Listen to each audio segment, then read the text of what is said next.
Bab 183. 1. Nafesa tertidur pulas usai meminum susunya. Gaza menarik hati-hati Vesa, lalu dia tarik selimut hingga mencapai dagu anaknya. Gaza mengusap lembut puncak kepala Nafesa lalu menghadiahi kecupan di dahi. Baru setelah itu dia beranjak keluar membawa serta botol susunya. Dia tutup pintu rapat lalu hendak melangkah ke dapur. Pandangan Gaza beralih pada Aurel yang berdiri tidak jauh darinya, menatapnya. Gaza mendekat, dia berjongkok di depan Aurel, dan mengusap lembut puncak kepalanya. Tatapan anak itu penuh tanya. Aurel mau menanyakan Uma. Dia mengangguk. Uma sedang sakit, lagi dirawat di rumah sakit. Kalau Uma sudah sembuh Aurel bisa ketemu Uma. Aurel menarik senyuman kecil disertai anggukan. Aurel sudah makan. Anak itu mengangguk lagi. Pinter. Biar Aurel bawa ini. Dia meraih botol susu milik Nafesa, lalu melangkah ke dapur. Gaza memperhatikan sikap Aurel. Mama salut, Aurel sudah seperti kakak kandung Nafesa saja. Gaza menoleh. Mia sudah berdiri di belakangnya, dia lekas berdiri. Kamu tahu Gaza? Sudah 3 hari di sini, Aurel yang jagain Vesa, kalau Vesa nangis dia juga nenangin, dia ajak Vesa main, dia yang sigap, ambil minum buat Vesa, bahkan dia bantu mama. Dia mandiri padahal masih sekecil itu. Senyum Gaza melengkung mendengar itu. Itu benar Ma. Ya, perannya seperti seorang kakak yang sangat sayang adiknya. Syukurlah mereka baik-baik aja. Setidaknya tidak ada kecemburuan di antara mereka, terutama Vesa karena Aurel baru dalam keluarga kecil mereka. Mengingat Aurel dari panti itu dan dijual mana jadi sedih membayangkannya Gaza. Kasian sekali. Gaza mengangguk setuju. Untuk itulah dia dan Sanum memilih adopsi Aurel. Kalau kondisi sudah lebih baik mereka akan segera mengurus surat-suratnya. Apalagi Elis belum sekolah. Walaupun terlambat, dia harus segera mendaftarkan Aurel sekolah. Oh ya bagaimana Vesa? Tertidur setelah minum susu Ma. Syukurlah. Gaza mama buatkan kopi ya. Gaza tidur sebentar Ma. Nanti saja. 2. Ya sudah istirahat dulu. Pulihkan diri kamu, malam ini kamu gak ke rumah sakit kan? Gaza menggeleng. Gaza akan temani Vesa. Mia mengangguk lagi. Perhatian mereka teralih pada Aurel yang sudah kembali. Mia mendekat. Aurel mau ikut Oma jalan-jalan keluar. Kita beli mainan buat Aurel dan adek Vesa. Sekalian hadiah buat Uma, bagaimana? Aurel mengangguk semangat.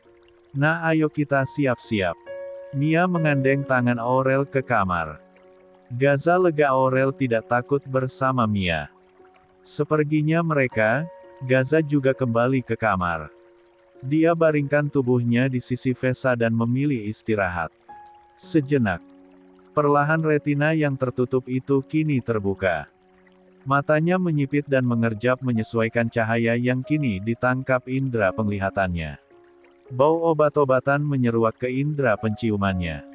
Sanum mendesis sejenak dan menyentuh kepalanya yang sakit. Dia melihat langit-langit ruangan berwarna putih, lalu melihat sekitar. Rumah sakit. Entah apa yang terjadi. Kenapa dia di sini? Lo tahu Sanum.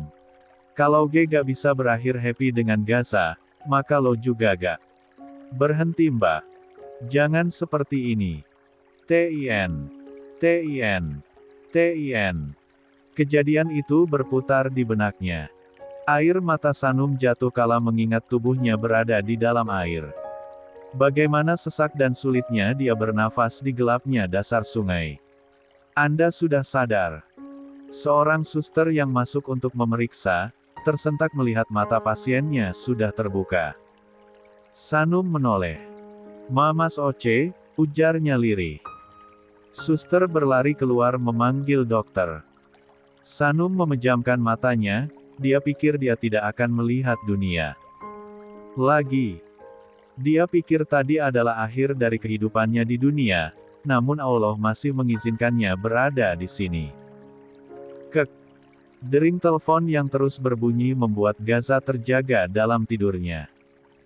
Dia menunduk melihat kedua kaki Vesa yang sudah mendarat di perutnya. Sedang gadis kecilnya sudah terjaga. Papa. Vesa sudah bangun. Gaza melirik jam yang menunjukkan pukul 12 siang. Dia lekas duduk, Vesa juga ikutan duduk di 3 sisinya. Enak boboknya. Tangan kirinya yang bebas mengusap lembut rambut panjang Vesa. Vesa mengangguk. Dia memeluk Gaza. Ponselnya kembali berbunyi, Gaza meraih benda itu di atas nakas. Nama Gaza berkedip-kedip di layar. Segera dia terima dan tempelkan di telinga kirinya. Aza sadar. Dua kata itu membuat kelopak matanya melebar. Senyumnya melengkung lebar, tatapannya berkaca mendengar berita yang sudah dia nantikan ini. Gue kesana. Tut. Gaza menatap Vesa. Dia memeluk putrinya erat. Uma sadar Vesa. Gaza mengendong Nafesa dengan satu tangan kiri dan buru-buru keluar dari kamar. Karena susah buka pintu, ia turunkan dulu Vesa. Mengandeng putrinya keluar. Mama. Ya sayang. Mau ketemu Uma. Vesa mengangguk semangat. Gaza tersenyum, dia lekas keluar dari kamar bersamaan dengan Rean yang datang. Gaza. Aza sadar. Gaza tersenyum. Iya Pak, Gaza baru menelpon. Ayo sama Papa. Vesa sini Opa gendong. Rean beralih mengendong Nafesa, mereka kini beranjak keluar. Baik mobil yang dikendarai Rean. Senyum bahagia senantiasa menghiasi wajah Gaza. Dia benar-benar tidak sabar tiba di rumah sakit. Keadaan Aza membaik. Dia sudah dipindahkan ke ruang rawat. Sanum nyariin lo, Vesa dan Aurel, tadi Gaza menelpon lagi begitu mereka sedang dalam perjalanan, memberitahu untuk langsung ke ruang rawat inap. Butuh 25 menit untuk tiba di RS karena sedikit macet. Gaza berlari tidak sabar ke ruangan istrinya.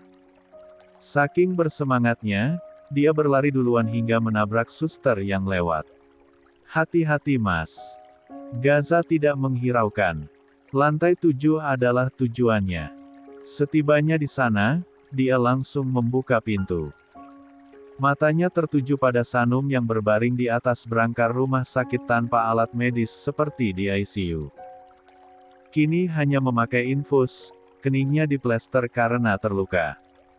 Tadinya Sanum sedang berbicara dengan Gaza, atensi perempuan itu teralih begitu pintu terbuka. Sayang. Gaza berlari ke dalam, mendekat ke berangkar dan memeluk Sanum erat. Lalu memberikan kecupan di keningnya berulang kali. Sanum tersenyum. Ia balas pelukan Gaza dan menikmati kecupan itu. Bisa dia rasakan air mata Gaza jatuh ke wajahnya. Gaza menangis. 4. Mas. Gaza memundurkan wajahnya. Ibu jari Sanum mengusap-usap lembut air mata itu. Sentuhan lembut ini yang dirindukan Gaza. Dia mengambil tangan Sanum dan mengecupnya. Aku takut kehilangan kamu, Bay. Aku takut. Sanum di sini. Gak boleh seperti ini lagi, Gak boleh bikin aku khawatir lagi. Sanum mengangguk. Senyumnya melengkung. Makasih sayang. Makasih karena kamu di sini. Sadar dan aku bisa lihat mata cantik kamu. Mereka saling menatap dalam. Gaza yang jadi penonton, memperhatikan mereka dengan senyuman. Uma. Panggilan itu membuat Gaza menegakkan tubuh. Sanum menoleh ke ambang pintu. Vesa. Panggilnya senang. Sanum buru-buru duduk dengan cepat, Gaza dan Gaza langsung membantu. Rean membawa Vesa ke atas berangkar Sanum. Sanum langsung memeluk erat putrinya. Maafin Uma, sayang. Maafin Uma, ujarnya menangis. Uma di sini. Uma di sini. Sanum memegang dua sisi kepala Nafesa, dan mengecup pipi putrinya. Gaza memeluk keduanya hangat. Sanum mendongak, matanya tersenyum. Gaza mengecup kening Sanum lalu juga mencium Fesa.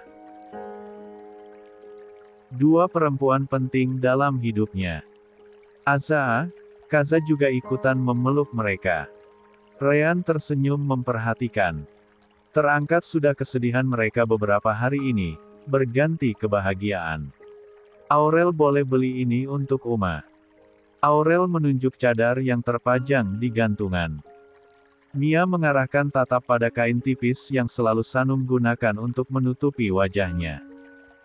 Mereka masih berada di mall, berbelanja banyak sekali, mainan, pakaian. Kala mau pulang melewati toko yang menjual baju syari dan cadar, Aurel berhenti menatap lama kain itu. Cadar. Aurel mengangguk. Mia mengulum senyum. Boleh banget sayang. Uma pasti senang dapat kado cadar dari Aurel. Ayo. Dia gandeng tangan Aurel untuk masuk ke dalam. Barang belanjaan mereka dibawa oleh sopir pribadi keluarga Ryan. Tidak hanya cadar, Mia memutuskan membeli satu set pakaian syari. Kala sedang membayar, telepon masuk membuatnya lekas meraih iPhone-nya. Gaza. Halo Gaza. Ma. Sanum sudah sadar. Kelopak mata Mia melebar senang. Sanum sadar. Alhamdulillah. Mama kesana sama Aurel sekarang. Kamu. 5. Sudah di sana. Udah Ma, sama Nafesa dan Papa juga. Mia mengangguk. Setelah panggilan berakhir, dia menatap Aurel. Aurel, mau ketemu Uma? Mau. Ayo kita ke sana sekarang ya, dia mengusap lembut rambut Aurel, setelah menerima kembali kartunya dan juga belanjaannya. Mereka langsung bergegas menuju rumah sakit. Jarak mall yang tidak terlalu jauh dari rumah sakit membuat mereka lebih cepat sampai. Mereka langsung menuju lantai 7. Memasuki ruangan, di dalam sudah ramai. Nafesa duduk di sisi Sanum. Gaza, Kaza dan Ryan berdiri dekat. Sofa. Mia memeluk putrinya. Tatapannya berkaca-kaca terharu. Ya Allah, alhamdulillah sayang. Bagaimana? Kamu baik-baik saja kan? Baik Ma, alhamdulillah. Jauh lebih baik lihat keluarga yang sayang banget sama Aza. Dia mengulas senyum. Mia tersenyum, dia mengangguk. Perhatian Sanum lalu teralih pada Aurel yang berdiri di dekat pintu. Diam saja. Aurel, panggil Sanum. Sini nak. Aurel baru mendekat, dia berdiri di samping berangkar Sanum, tangannya saling tertaut. Uma, sakit. Insya Allah Uma sudah membaik. Boleh Aurel peluk Uma? Boleh sayang. Sanum merentangkan tangannya, Aurel langsung memeluknya dengan senang. Dia merasa nyaman bersama Sanum yang bagai ibu kandung baginya. Melihat mereka berpelukan, Fesa ikut memeluk Umanya. Keluarga di sana tersenyum melihat pemandangan itu. Di mana yang lain Mas? Pulang sayang. Gaza duduk di sisi berangkar Sanum. Hari sudah hampir gelap, Mia dan Ryan pulang bersama Ryan dan anak-anak. Meninggalkan Gaza yang kini menemani Sanum. Mas gak pulang? Bagaimana mungkin aku pulang? Kamu masih sakit Mas. Sanum menatap tangan kanan Gaza yang dimetala. Pasti kesusahan untuk Gaza melakukan sesuatu. Apalagi mengurusnya. Maaf ya Mas, harusnya Sanum yang urus kamu. Malah Mas yang urus Sanum sekarang. Stete, jangan bilang itu Bay. Aku akan lebih memilih di sini bagaimanapun kondisi aku. Aku gak mau kamu lepas lagi dari pengawasan aku. Harusnya waktu itu aku minta kamu tetap di rumah sakit. Maka semuanya gak akan seperti ini. 6. Sanum mengulurkan tangannya menyentuh pipi Gaza. Sanum baik-baik aja sekarang mas. Sanum di sini. Sayang, aku ngerasa dunia aku hancur karena kamu sempat henti jantung. Kamu tahu gimana sakitnya? Aku bahkan berniat nyusul kamu. Kamu gak boleh lakukan itu jikapun aku memang harus pergi. Bye, aku gak suka kamu bilang itu ya. Gak ada yang akan pergi. Kamu di sini, selamanya. Gimanapun keras kita menolak kita akan kembali sama Allah kan mas. Aku gak suka obrolan ini bye. Jangan bahas itu lagi, aku gak bisa membayangkan hidup tanpa kamu. Sanum tidak lagi membahas itu. Dia menepuk sisi brankarnya. Mas duduk sini, peluk Sanum, elus kepala Sanum. Ya. Gaza tersenyum.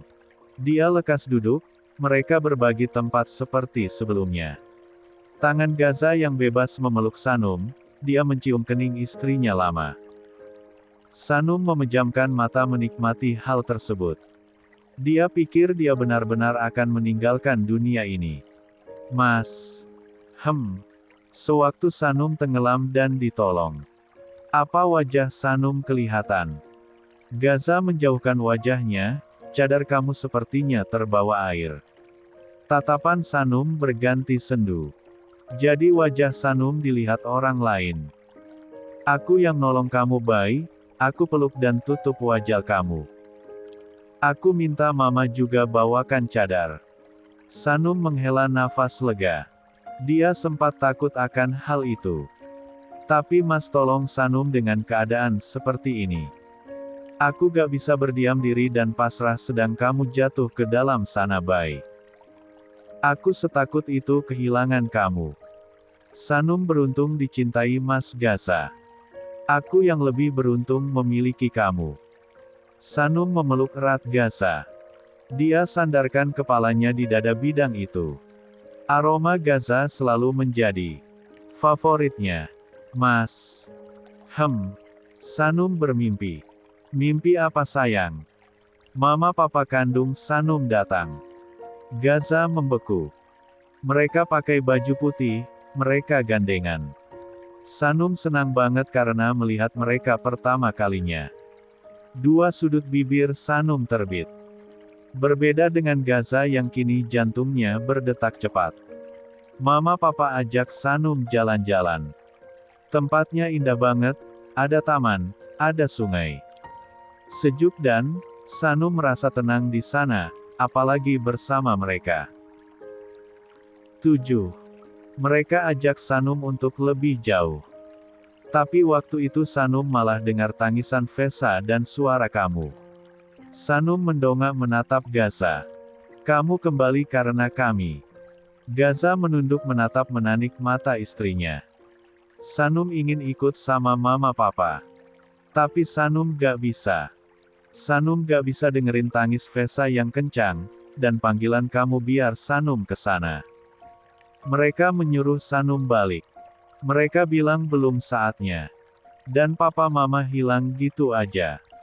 Air mata Gaza jatuh mendengarnya. Ya kamu memang harus balik Bay. Aku gak mau kehilangan kamu secepat itu. Sanum mengusap lembut air mata Gaza. Allah masih izinkan kita bersama mas. Gaza mengangguk. Mulai sekarang aku akan jaga kamu dengan lebih baik. Gak akan aku biarkan siapapun berusaha mencelakai kamu seperti yang Elis lakukan. Elis. Gerakan tangan Sanum terhenti. Dia menghela napas. Sekelebat kejadian hari itu membuatnya menjadi trauma. Kenapa Bay? Kenapa Mbak Elis sejahat itu mas? Sanum gak mau dia merusak keluarga kita lagi. Sanum takut Mbak Elis datang lagi. Tatapan Sanum jelas begitu takut. Gaza paham kecelakaan hebat hingga masuk ke laut akan membekas di ingatan sang istri. Elis gak akan pernah ganggu kita lagi Bay. Mas yakin? Apa Mbak Elis sudah di penjara? Dia meninggal. Sanum membeku. Mbak, dia sudah tidak bernyawa begitu ditolong. Dia pantas mendapatkan itu. Air mata Sanum jatuh. Sanum akan memaafkan Mbak Elis. Kamu tidak harus memaafkannya Bay. Dia tidak pantas untuk diberi maaf. Gak Mas, walaupun Mbak Elis keterlaluan, tapi akan sangat berat bagi dia di akhirat Mas. Tidak dimaafkan oleh seseorang yang kita zalimi akan menyiksa bagi kita di akhirat. Kenapa hati kamu selembut itu?